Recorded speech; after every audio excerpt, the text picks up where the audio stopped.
ಶಿಕ್ಷಣದ ಮಹತ್ವ ಸಾರಿದ IAS ಅಧಿಕಾರಿ ದಲಿಜಿತ್ ಕುಮಾರ್. ಹೌದು, ಹಾವೇರಿಯಲ್ಲಿ ನಮ್ಮ ತಂದೆ ತಾಯಿ ಓದಿಲ್ಲ, ಆದರೆ ನನ್ನನ್ನು ಚೆನ್ನಾಗಿ ಓದಿಸಿದರು. ಅದರಿಂದಲೇ ಇಂದು ನಾನು ಅಧಿಕಾರಿಯಾಗಿ ನಿಮ್ಮ ಮುಂದೆ ನಿಂತಿದ್ದೇನೆ. ನೀವು ಓದಿಲ್ಲ ಅಂದರೂ ಪರವಾಗಿಲ್ಲ, ನಿಮ್ಮ ಮಕ್ಕಳನ್ನು ಚೆನ್ನಾಗಿ ಓದಿಸಿ ಶಾಲೆಗೆ ಕಳುಹಿಸಿ. ಇದು ಹಾವೇರಿ ಜಿಲ್ಲಾ ಪಂಚಾಯತ್ CEO ದಲಿಜಿತ್ ಕುಮಾರ್ ಅವರ ಮಾತಾಗಿದೆ. ಹಾವೇರಿ ತಾಲೂಕಿನ ಕನವಳ್ಳಿ ಗ್ರಾಮದಲ್ಲೇ ವಿಜಿ ರಾಮ್ಜಿ ಯೋಜನೆಯಡಿ ನಡೆಯುತ್ತಿರುವ ನೀರು ಕಾಲುವೆ ಅಭಿವೃದ್ಧಿ ಕಾಮಗಾರಿ ಸ್ಥಳದಲ್ಲೇ ಶ್ರಮದಾನ ಆರೋಗ್ಯ ರೋಜ್ಗಾರ್ ದಿನಾಚರಣೆ ಕಾರ್ಯಕ್ರಮ ಆಯೋಜಿಸಲಾಯಿತು.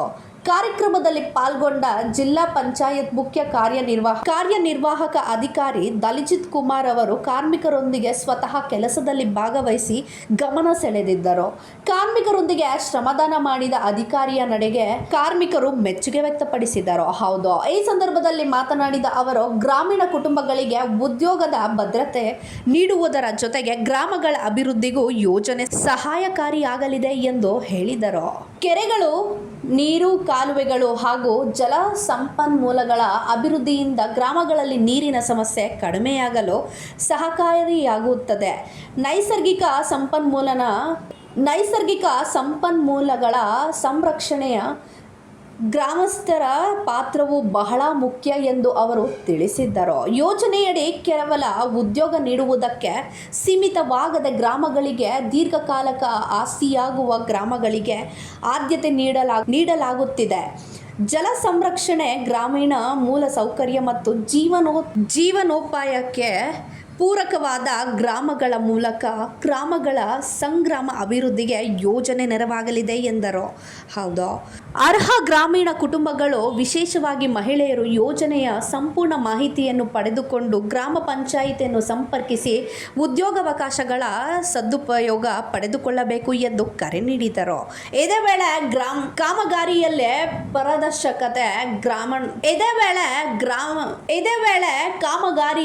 ಪಾರದರ್ಶಕತೆ, ಗುಣಮಟ್ಟ ಹಾಗೂ ಸಮಯ ಪಾಲನೆ ಕಾಪಾಡುವುದು ಅತ್ಯಂತ ಮುಖ್ಯ. ಗ್ರಾಮಸ್ಥರಿಗೆ ದೀರ್ಘಕಾಲಕ ಪ್ರಯೋಜನವಾಗುವ ರೀತಿಯಲ್ಲಿ ಕಾಮಗಾರಿಗಳನ್ನು ಕೈಗೊಳ್ಳಬೇಕು ಎಂದು ಅಧಿಕಾರಿಗಳು ಮತ್ತು ಸಿಬ್ಬಂದಿಗೆ ಸೂಚಿಸಿದರು. ಹೌದು, ಕಾರ್ಮಿಕರ ಆರೋಗ್ಯಕ್ಕೂ ಆದ್ಯತೆ ನೀಡಬೇಕು ಎಂದು ಹೇಳಿದ ಅವರು ಕೆಲಸದ ಜೊತೆಗೆ ಉದ್ಯೋಗದ ಬಗ್ಗೆ ಕಾಳಜಿ ವಹಿಸುವಂತೆ ಸಲಹೆ ನೀಡಿದ್ದರು. ಇದೇ ಕಾರಣಕ್ಕೆ ರೋಜ್ಗಾರ್ ದಿನಾಚರಣೆಯ ಜೊತೆಗೆ ಆರೋಗ್ಯ ಶಿಬಿರ ಆಯೋಜಿಸುವುದು ಮಹತ್ವದಾಗಿದೆ ಎಂದಿದ್ದಾರೆ. ಕಾರ್ಮಿಕರೊಂದಿಗೆ ಕೈ ಜೋಡಿಸಿ ಕೆಲಸ ಮಾಡಿದ CEO ದಲಿಜಿತ್ ಕುಮಾರ್ ಅವರ ಸರಳತೆ ಮತ್ತು ಶಿಕ್ಷಣದ ಮಹತ್ವ ಸಾರಿದ ಮಾತುಗಳು ಇದೀಗ ಗಮನ ಸೆಳೆದಿವೆ. ಹೌದು, ನಾನು ಓದಿ ಅಧಿಕಾರಿಯಾಗಿದ್ದೇನೆ, ನೀವು ಕೂಡ ನಿಮ್ಮ ಮಕ್ಕಳನ್ನು ಓದಿಸಿ ಅವರ ಭವಿಷ್ಯವನ್ನು ರೂಪಿಸಿ ಎಂಬ ಅವರ ಸಂದೇಶ ಗ್ರಾಮೀಣ ಜನರಿಗೆ ಪ್ರೇರಣೆಯಾಗಿದೆ.